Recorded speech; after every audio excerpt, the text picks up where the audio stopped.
الحمد لله نحمده ونستعينه ونستغفره ونؤمن به ونتوكل عليه ونعوذ بالله من شرور أنفسنا ومن سيئات أعمالنا من يهده الله فلا مضل له ومن يضلله فلا هادي له ونشهد أن لا إله إلا الله وحده لا شريك له ونشهد أن سيدنا ونبينا ومولانا محمدًا عبده ورسوله أرسله بالحق بشيرًا ونذيرًا وداعيًا إلى الله بإذنه سراجًا وقمرًا منيرًا فأعوذ بالله من الشيطان الرجيم بسم الله الرحمن الرحيم ما آتاكم الرسول فخذوه وما نهاكم عنه فانتهوا واتقوا الله إن الله شديد العقاب صدق الله العظيم وصدق رسوله النبي الكريم ونحن على ذلك من الشاهدين والشاكرين والحمد لله رب العالمين إلى يوم الدين اللهم صل على محمد كلما ذكره الذاكرون وكلما عن غفله الغافلون معزز سامعین کرام و ملت اسلامیہ کے عزیز نوجوان دوستو، قرآن مجید کی ایک آیت کریمہ تلاوت کی گئی ہے جس کا ترجمہ یہ ہے: میرا اور آپ کا پالنہار، خالق دو جہاں، رب کائنات اس آیت کریمہ کے اندر ارشاد فرماتا ہے ما آتاکم الرسول فخذوہ، جو کچھ تمہیں اللہ کے رسول صلی اللہ علیہ وسلم دے اس کو مضبوطی کے ساتھ پکڑ لو، وما نہاکم عنہ فانتہوا، اور جس چیز سے منع کریں، جس چیز سے روک دے اس سے رک جائیے۔ اور پھر آگے اللہ تعالیٰ ارشاد فرماتا ہے کہ اللہ سے ڈرو کہ بے شک اللہ تعالیٰ کا عذاب بڑا دردناک ہے، اللہ کا عذاب بڑا سخت عذاب ہے۔ قرآن مجید کی آیت کریمہ کا یہ رہا ترجمہ۔ جیسا کہ ہم سب جانتے ہیں، گزشتہ مستقل میرے اور آپ کے آقا محمد الرسول اللہ صلی اللہ علیہ وسلم کی سیرت مبارکہ ہر جمعے یہ سیرت کا سلسلہ چل رہا ہے۔ آپ صلی اللہ علیہ وسلم کی ولادت مبارکہ، آپ کا بچپن، اور پھر اس کے بعد اب ہم لوگ جوانی میں پہنچے ہیں، عمر مبارک 35 سال۔ جو 35 سال کے واقعات ہیں، تو آج کے اس جمعے کے اندر ہم 35 سے 40 سال کے جو درمیان میں واقعات رونما ہوئے، اس کو ہم لوگ سماعت کرتے چلیں گے۔ اور یہ جو واقعات ہیں جو بالکل سیر کی کتابیں اور صحیح احادیث سے، جو مستند احادیث ہے اس سے لی گئی ہے، مختصر سے وقت میں اس کا احاطہ کیا جائے گا۔ جیسا کہ ہم گزشتہ جمعے میرے اور آپ کے آقا جناب محمد الرسول اللہ صلی اللہ علیہ وسلم کی زوجہ محترمہ، پہلی بیوی حضرت خدیجۃ الکبریٰ رضی اللہ تعالی عنہا کے متعلق کچھ باتیں ہم لوگ سماعت کر چکے ہیں۔ آپ حسین تھے، بہت ہی جمیل تھیں، اور بڑی رئیس اور بڑی مالدار عورت تھی۔ آپ صلی اللہ علیہ وسلم سے جب نکاح ہوا، سارا مال، ہر وہ چیز اللہ کے لیے، اللہ کے رسول صلی اللہ علیہ وسلم کے لیے انہوں نے وقف کر دیا۔ اور حضرت خدیجۃ الکبریٰ رضی اللہ تعالیٰ عنہ کی شان میں کئی مورخین اور محدثین کئی کتابیں لکھی ہیں۔ صرف اس کو ایک 10 منٹ کے اندر، 15 منٹ یا 20 منٹ کے اندر بیان کرنا یہ بالکل ناانصافی ہوگی اور بالکل یہ ہو بھی نہیں سکتا۔ مگر یہ ہے کہ حضرت خدیجہ رضی اللہ تعالی عنہ کی کچھ خصوصیتیں گزشتہ جمعہ بیان کی گئی تھی۔ حضرت خدیجہ رضی اللہ تعالی عنہ سے جو اولاد ہوئی، کسی اور امہات المومنین سے اولاد آپ صلی اللہ علیہ وسلم کو نہیں ہوئی سوائے حضرت ابراہیم کے۔ اب ہم یہ دیکھتے چلیں کہ اللہ کے نبی صلی اللہ علیہ وسلم کے کتنے بیٹے تھے اور کتنی بیٹیاں تھیں، کتنے بیٹے تھے اور کتنی بیٹیاں۔ سب سے پہلے حضرت قاسم پیدا ہوئے، جس کی وجہ سے آپ کی کنیت بھی ابو القاسم، یعنی قاسم کے ابا جان، ابو القاسم۔ اور عربوں کے اندر یہ بڑا رواج چلاتا تھا، جب بھی بچہ پیدا ہوتا تو بچے کے نام سے والد صاحب کو بھی پکارا جاتا۔ اب جیسے قاسم تو اللہ کے نبی صلی اللہ علیہ وسلم کا ایک نام تو الگ ہی ہے، مگر جو سب سے پہلے بچہ جو پیدا ہوا حضرت خدیجۃ الکبریٰ رضی اللہ تعالی عنہا کے بطن مبارک سے، اس کا نام تھا قاسم۔ کیا نام تھا؟ قاسم۔ اب اسی سے آپ کی کنیت بھی پڑی ابو القاسم صلی اللہ علیہ وسلم۔ پھر اس کے بعد حضرت قاسم کے بعد حضرت زینب پیدا ہوئی، یہ سب سے بڑی بیٹی ہیں آپ کی۔ اس کے بعد حضرت رقیہ، اس کے بعد حضرت ام کلثوم، اس کے بعد حضرت فاطمہ رضی اللہ تعالی عنہم اجمعین۔ بیٹیاں کتنی ہوئی؟ 4، حضرت زینب، حضرت رقیہ، حضرت ام کلثوم، حضرت فاطمہ رضوان اللہ تعالی علیہم اجمعین۔ یہ 4 بیٹیاں، اور بیٹے کتنے؟ حضرت قاسم سب سے پہلے جو پیدا ہوئے تھے وہ حضرت قاسم۔ اس کے بعد حضرت ابراہیم بھی پیدا ہوئے، یہ حضرت ماریہ سے پیدا ہوئے۔ اور پھر اس کے بعد حضرت عبداللہ پیدا ہوئے۔ روایتوں کے اندر اختلاف ہے، انہی کا نام طیب بھی تھا، طاہر بھی تھا، اختلاف ہے اس کے اندر۔ حضرت عبداللہ پیدا ہوئے تو انہی کا نام طیب یا طاہر، بعض مورخین ان کو طیب بھی ظاہر کیے، بعض طاہر ظاہر کیے، مگر حقیقی اور صحیح بات یہ ہے کہ حضرت عبداللہ پیدا ہوئے۔ تو گویا کہ اس معنی میں 2 بچے پیدا ہوئے، حضرت قاسم اور حضرت عبداللہ، 2 بیٹے اور 4 بیٹیاں۔ معزز سامعین کرام، ملت اسلامیہ کے عزیز نوجوان دوستو، جب بچیاں پیدا ہوتے ہیں، بچے پیدا ہوتے ہیں شریعت اسلامی کے اندر، اور پھر محمد صلی اللہ علیہ وسلم کی شریعت مطہرہ کے اندر، سیرت ہمیں کیا کہتی ہے، اس لیے ہم لوگ 1-2 منٹ کے لیے یہاں پہ رکتے ہیں۔ اب بچی حضرت زینب سب سے پہلے پیدا ہوئی۔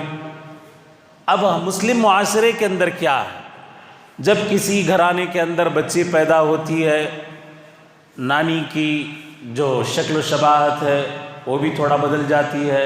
اب دادی اماں تو ہے ہی ہے، دادی اماں بھی جو ہے نا پریشان ہو جاتی ہے، بچی جیسے ہی پیدا ہوئی گھر کے اندر پریشان ہو جاتے ہیں۔ اب پھر اس کے بعد نہ جانے دوسری پھر بچی پیدا ہوتی ہے تو یہ بڑی مصیبت بن جاتی ہے، نعوذ باللہ من ذالک۔ جو یہ مسلم معاشرے کے اندر جو چل رہا ہے وہ بتلا رہا ہوں میں، اور اسی لیے میرے اور آپ کے آقا جناب محمد الرسول اللہ صلی اللہ علیہ وسلم ارشاد فرماتے ہیں، مبارک ہے وہ بطن، مبارک ہے وہ پیٹ جو پہلے بچی مطلب اس دنیا کے اندر اس کے پیٹ سے آئے، اس کے بطن سے پہلی لڑکی ہو، پہلی بچی پیدا ہو۔ آج مسلمان سب بھلا دیے، اگر ہمیں خیال ہے بازو والے کیا کہیں گے، خاندان والے کیا کہیں گے، شادی کیسا کرنا نہیں کرنا یہ پورا دیکھیں گے، مگر یہاں پہ سرکار دو عالم صلی اللہ علیہ وسلم خوشخبری سنا رہے ہیں ان عورتوں کو، ان لڑکیوں کو، ان ماؤں اور بہنوں کو جو سب سے پہلے بچی پیدا ہو۔ اللہ اکبر! اس کی طرف توجہ نہیں جاتی ہے، کیوں؟ اس لیے کہ ان کا نقصان ہے، اس پہ گھاٹا ہے ان لوگوں کا، اور شیطان سر پہ چڑھ گیا ہے، اس لیے فوراً اب بیچاری کو تانے دینا شروع کر دیتے ہیں۔ پہلی بچی تو ہو گئی، خیر چلو، نانی بھی برداشت، دادی بھی برداشت۔ اب جیسے ہی دوسری بچی پیدا ہوئی، اب وہاں سے ننن کا منہ بھی کھلتا ہے، دیورانی کا بھی منہ کھلتا ہے، جٹھانی کا بھی منہ کھلتا ہے، ارے بچیاں ہی بچیاں لائن لگی ہوئے، نعوذ باللہ من ذالک۔ اس بچی کا کوئی قصور نہیں ہے، اس ماں کا کوئی قصور نہیں ہے، دینے والے تو اللہ کی ذات ہے۔ اللہ تعالیٰ جس کو چاہتے ہیں لڑکیاں ہی لڑکیاں عطا کرتے ہیں، اور اللہ جس کو چاہتے ہیں لڑکے ہی لڑکے عطا فرماتے ہیں، اور اللہ تعالیٰ جس کو چاہتے ہیں لڑکے بھی دیتے ہیں اور لڑکیاں بھی دیتے ہیں۔ يَهْبُ لِمَنْ يَشَاءُ إِنَاثًا وَيَهْبُ، اس طریقے سے قرآن شریف کی جو آیت ہے، قرآن ہم کو پڑھنا نہیں آتا ہے، سمجھنا نہیں آتا ہے، پڑھتے بھی ہیں تو معنی سے پڑھنا نہیں آتا ہے۔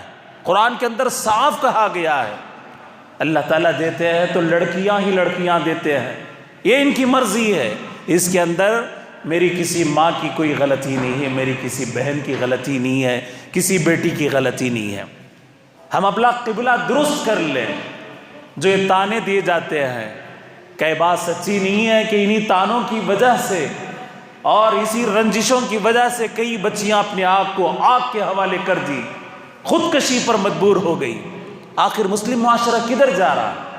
مسلم معاشرہ کدھر جا رہا ہے؟ ایک بچی ہو، دو بچی ہو، تین بچی ہو، چلیے آگے اور چلتے ہیں۔ میرے اور آپ کے آقا تاجدار مدینہ محمد الرسول اللہ صلی اللہ علیہ وسلم ارشاد فرماتے ہیں، اگر کوئی آدمی 3 لڑکیوں کی اچھی طریقے سے تربیت کرے، کیا کرے؟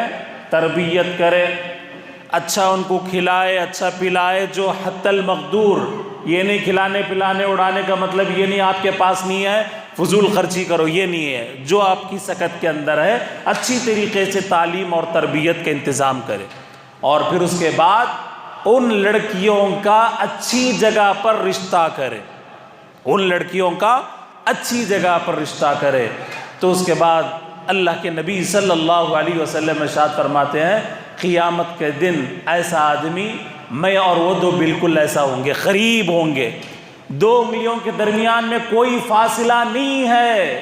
اسی طریقے سے سرکار دو عالم صلی اللہ علیہ وسلم کی معیت انشاءاللہ المستعان روز محشر کے دن یہ آدمی بھی بالکل قریب ہوگا، سرکار دو عالم صلی اللہ علیہ وسلم کے بالکل قریب ہوگا۔ کیا یہ ہمارے لیے خوشخبری نہیں ہے؟ کیا یہ ہمارے لیے بشارت نہیں ہے؟ کیا مسلمانوں کے کان کھولنے کے لیے کافی نہیں ہے؟ کیا ان کی عقلوں پر جو پردہ پڑا ہوا ہے اس کو ہٹنے کے لیے کافی نہیں ہے؟ پھر یہ تانے دینا آج سے بند کر دو، جو آج سے بند کر دو، تانے دینا بند کر دو۔ 1 بیٹی، 2 بیٹی، 3 بیٹی، یہ اللہ کی رحمت ہے، اور اللہ کے نبی صلی اللہ علیہ وسلم اس کو سراپا رحمت فرمائے۔ اللہ اکبر۔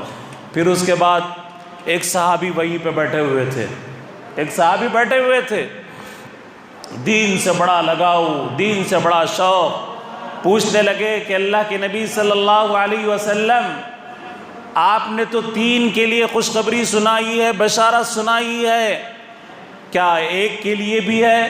میرے اور آپ کے آقا محمد الرسول اللہ صلی اللہ علیہ وسلم پر قربان جائیے، آپ صلی اللہ علیہ وسلم ارشاد فرماتے ہیں، ہاں ایک پر بھی خوشخبری ہے۔ اللہ اکبر۔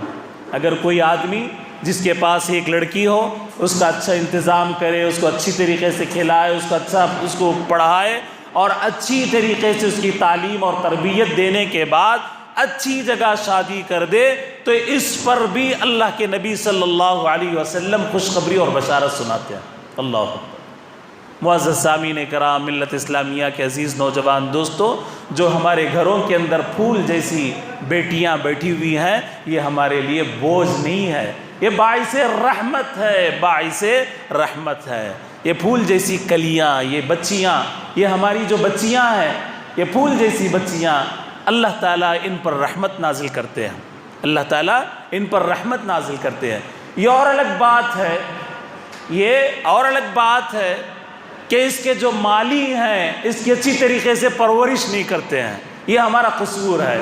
اب باغ کے اندر طرح طرح کے پھول کھلتے ہیں، کہیں گلاب ہے، کہیں چمیلی ہے، کہیں کچھ ہے، کہیں کچھ ہے، مگر مالی اگر امانت دار ہوگا، امین ہوگا، تو پھر وہ باغیچہ اور وہ باغ بھی سرسبز ہوگا، شاداب ہوگا، اور کوئی اس پر انگلی نہیں اٹھائے گا۔ مگر اب یہاں باغی اور یہاں پہ مالی ہی ایسا ہو جو نکما ہو، جو کمزور ہو، جس کو دین کی تعلیمات معلوم نہ ہو، تو پھر وہ کلی بھی مرجھائے گی اور وہ پھول بھی سڑ جائے گا، وہ پھول بھی سڑ جائے گا۔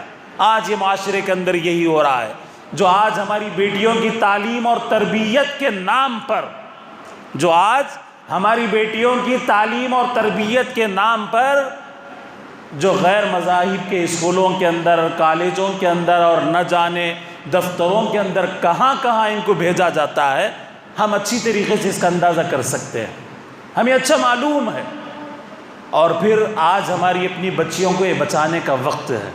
جو پھول جیسی ہماری لڑکیاں ہیں، گلاب جیسی لڑکیاں ہیں، اس سے اور آگے ہیں۔ اگر خواتین کے متعلق ہے تو انشاءاللہ کبھی وقت ملے گا تو انشاءاللہ خواتین کے متعلق الگ سے ایک بیان کیا جائے گا۔ جو یہ لڑکیاں ہیں ہماری، اب فی الوقت جو معاشرے کے اندر برائی جو چل رہی ہے، ان کو بچانے کی اشد ضرورت ہے۔ اب وہ کیسا بچایا جائے؟ ان کو دین سے جوڑا جائے، قرآن سے جوڑا جائے، ماں باپ سے جوڑا جائے۔ آج بچیاں باغی بنتی جا رہی ہیں، ماں کی بھی باغی، باپ کی بھی باغی، بھائی کی بھی باغی۔ آخر وجہ کیا ہے؟ ہم نے تو ان کو اچھی سے اچھی تعلیم دلائی، کانوینٹ کی تعلیم دلائی، اچھی انگریزی فر بھی وہ بول لیتی ہیں، یہاں تک کہ انگریز کو اگر بٹھا دیا جائے تو ہماری بچی پڑھا دے سکتی ہے یا نہیں ہے؟ الحمدللہ مسلمانوں کے اندر ایسی ایسی قابل بچیاں ہیں، لڑکیاں ہیں، اگر انگریز کو بھی پکڑ کر لایا جائے تو اس کو برابر سے انگریزی گرامر سے سکھا دیں گے، مگر قرآن پڑھنا نہیں آتا، مگر صرف نہیں آتا، نحو نہیں آتا، تفسیر نہیں آتی، ترجمہ۔ اے صرف تفسیر اور دور کی بات ہے، احادیث تو دور کی بات ہے، ترجمہ پڑھنا نہیں آتا ہے۔ اب اس کے اندر کس کا قصور ہے بتائیے؟ بچی کا قصور ہے یا بچی کے باپ کا قصور ہے؟ بچی کا قصور ہے یا بچی کے بھائی کا، بڑے بھائی کا قصور ہے؟ کس کا قصور ہے؟ یہ ہم لوگوں کا قصور ہے۔ تو اس لیے ہم کو چاہیے کہ ہم اپنی بچی کی اچھی تعلیم دیں، اچھی تربیت دیں، اچھے سے اچھے اسکول میں پڑھائیں، مگر کڑی نظر رکھے، دین سے ان کو جوڑیں۔ جب دین سے جب بیزارگی آتی ہے، جب دین سے دوری آتی ہے، آج ہم اپنے آنکھوں سے دیکھتے ہیں کہ کیا کچھ ہو رہا ہے معاشرے کے اندر، ماحول کے اندر کیا کچھ ہو رہا ہے۔ یہ سب پر عیاں ہے، سب پر ظاہر ہے، کسی سے چھپا ہوا نہیں ہے۔ آج مسلم معاشرے کے اندر بچیوں کو بچانا یہ بہت زیادہ ضروری ہے۔ تو اس لیے ہم تمام کو چاہیے کہ میرے اور آپ کے آقا جناب محمد الرسول اللہ صلی اللہ علیہ وسلم کی سیرت پڑھ کے سنائیں، آپ کے بچیوں کی سیرت سکھائیں، امہات المومنین کی سیرت ہم بتائیں، تو تب جا کر ہمارے بچے اور بچیوں کو معلوم ہوگا زندگی کس طریقے سے گزارنا ہے، حرام کیا ہے، حلال کیا ہے۔ غرض یہ کہ ملت اسلامیہ کے عزیز نوجوان دوستو، میں یہ عرض کر رہا تھا کہ بچیاں یہ ہمارے لیے باعث رحمت ہے، یہ کلیاں، یہ پھول ہمارے لیے باعث رحمت ہے۔ اس پر اللہ کے نبی صلی اللہ علیہ وسلم نے خوشخبریاں سنائی ہیں، بشارتیں سنائی ہیں۔ اچھا ٹھیک ہے، اب یہ تو ہو گیا، اب پھر ایک نام رکھنے کا بھی ایک مرحلہ آتا ہے۔ جب بچے ہوتے ہیں، بچیاں ہوتی ہیں، نام رکھنے کا بھی ایک مرحلہ آتا ہے، وہ بھی ایک بڑا عجیب ہوتا ہے۔ اب پوچھتے ہیں، اچھی بات ہے پوچھے کہ بھئی بچہ پیدا ہوا، بچی پیدا ہوئے، نام رکھنا ہے تو کیسا نام رکھنا ہے؟ اچھا نام رکھے۔ نہ آپ کو کسی پنڈت کے پاس جانے کی ضرورت ہے، نہ کسی عامل کے پاس جانے کی ضرورت ہے، نہ کوئی اور نقشے نکالنے کی ضرورت نہیں، آپ اچھا نام رکھیے۔ صحابہ کے نام پر نام اپنے بچوں کا رکھیے، صحابیات کے نام پر اپنے بچوں کے نام رکھے، پیغمبر اور رسولوں کے بچوں کے نام پر یا ان کے ناموں پر نام رکھیے۔ انشاءاللہ ہمارے بچے اور بچیوں کی زندگیوں کے اندر بھی رحمتیں آئیں گی، برکتیں آئیں گی، نحوستیں ختم ہوں گی اور برکتیں آئیں گی۔ مگر آج کل ایک ماڈرن ہے، ماڈرن زمانہ چل رہا، ترقی یافتہ، تو اسی طریقے سے بچے بچیوں کے نام اب کنفیوز ہو رہے ہیں۔ ایسے ایسے نام ہے سننے کے بعد پتہ نہیں چلتا یہ بچہ ہے یا بچی ہے۔ خیر چلیے، کپڑوں میں تو پہلے سے ہی کنفیوز ہے، کپڑوں میں تو کنفیوز ہو ہی رہے ہیں، لباس میں کنفیوز ہو رہے ہیں، اور صورت سے بھی کنفیوز ہو رہے ہیں، بالوں سے بھی کنفیوز ہو رہے ہیں کہ بچہ ہے بچی، تھوڑی دیر سے دور سے دیکھے تو کنفیوز ہو رہے ہیں۔ اب ناموں کے اندر بھی کنفیوز ہو جا رہا، ایسے ایسے لیٹسٹ نام رکھ رہے ہیں، بالکل جو ہے نا، نہ بچہ معلوم ہو رہا نہ بچی معلوم ہو رہی، اور پھر اب تھوڑا بہت کیا نہیں پڑھے، کیا نہیں معلوم، اب ایسے ایسے نام رکھ رہے ہیں۔ اللہ حفاظت فرمائے، تو اس لیے نہ رکھے۔ اب بعض لوگوں کے اندر یہ ہوتا کہ بھئی قرآن کھولنا، دادی اماں جہاں ہاتھ رکھے وہی نام رکھ دینا، جہاں قرآن کھولے جہاں انگلی دادی اماں کی پڑے، نانی اماں کی پڑے، یا جو فال کھولنے والے نام جہاں رکھے وہیں رکھے۔ اب اس کے اندر فرعون کا بھی نام آ سکتا ہے قرآن کے اندر، قارون کا بھی نام آ سکتا ہے، حامان کا بھی آ سکتا ہے، کسی کا بھی نام آ سکتا ہے، بیچاری کو نہ ترجمہ معلوم، نہ تفسیر معلوم، نہ آگے پیچھے سیاق و سباق نہیں معلوم، کچھ بھی نہیں۔ ارے نہیں بھائی قرآن سے رکھا ہوا نام ہے، بڑا اچھا نام ہے، رکھیے، شوق سے رکھیے۔ فرعون کا نام بھی اس کے اندر ہے، موسیٰ علیہ السلام کا تذکرہ ہو رہا، فرعون آ رہا، پڑھتے پڑھتے گئے وہاں پہ ہاتھ رکھ دیے، انگلی رکھ دی، کہیں کو اچھا دکھ رہا رکھ دیے، اب کیا ہوگا پھر؟ تو اس لیے یہ چکروں میں مت جائیے، فال کے چکروں میں مت جائیے، صحابہ اور صحابیات کے نام رکھے، اچھے نام رکھے، اللہ تعالیٰ برکت دیتے ہیں۔ اور خود میرے اور آپ کے آقا جناب محمد الرسول اللہ صلی اللہ علیہ وسلم کے زمانے میں کئی نام اللہ کے نبی صلی اللہ علیہ وسلم کے سامنے آئے، تو آپ صلی اللہ علیہ وسلم ان ناموں کی تصحیح فرمائی، نام بدل دیے۔ کسی کا کچھ نام تھا غلط ترجمہ اور فوراً بدلنا چاہیے، نام فوراً بدلنا چاہیے، نام اگر غلط ہے تو اس کو بدلنا چاہیے۔ ایک آئے صحابی آ کر کہنے لگے کہ اللہ کے نبی صلی اللہ علیہ وسلم میرا بچہ میری بات ہی نہیں مانتا، کیا نہیں کرتا؟ میری بات ہی نہیں مانتا۔ اللہ کے نبی صلی اللہ علیہ وسلم اس بچے کو بلا بھیجے، فوراً وہ بچہ حاضر ہوا۔ اللہ کے نبی صلی اللہ علیہ وسلم پوچھے بیٹا کیا بات ہے، تم اپنے باپ کی بات نہیں مانتے؟ کہنے لگے کہ اللہ کے نبی صلی اللہ علیہ وسلم بات بالکل صحیح ہے، مگر میرے باپ کے اندر بھی کچھ خامیاں ہیں، کچھ غلطیاں ہیں۔ اب وہ گنانا شروع کیا۔ اب اس نے کہا کہ سب سے پہلے اللہ کے نبی صلی اللہ علیہ وسلم میرا نام میرے باپ نے غلط رکھا، وہ نام کیا ہے؟ جعل۔ جعل کے معنی آتے ہیں عربی کے اندر کاکروچ، جو گندی نالیوں کے اندر جو کیڑے پھرتے ہیں اس کا نام ہے جعل۔ انہوں نے میرا نام سب سے پہلے غلط رکھا، اور دوسری بات انہوں نے جو شادی کی ہے، جو میری ماں ہے ایک باندی ہے، یہ بھی ایک عیب کی بات ہے عرب کے اندر۔ اور تیسری چیز یہ ہے کہ ان کو نہ لکھنا آتا، نہ پڑھنا آتا، نہ دین سے کوئی واقفیت ہے، اس طریقے سے تمام کی تمام چیزیں ان کے اندر پائی جاتی ہے۔ اللہ کے نبی صلی اللہ علیہ وسلم فوراً اس بچے کے سینے پہ اور سر پہ ہاتھ رکھا اور فرمایا کہ آج سے بیٹا تیرا نام جعل نہیں ہے، کاکروچ نہیں ہے، بلکہ اس کا اچھا نام رکھ دیا گیا۔ اور پھر باپ کو بھی یہ بتایا گیا جب کبھی نکاح کرو تو دیندار لڑکی سے نکاح کرو، اور اس سے پیدا ہونے والی نسلیں بھی انشاءاللہ نیک ہوں گی، پیدا ہونے والی اولاد بھی نیک ہوگی۔ ایسا نہیں کہ حسن و جمال باہر دکھاتے ہوئے پھر رہے، اب ہونے والی اولاد اس کے اوپر بھی اثرات پڑتے ہیں۔ غرض یہ ہے کہ اللہ کے نبی صلی اللہ علیہ وسلم نام بدلا دیا، اگر کوئی برا نام ہے اس کو بدلا دیا۔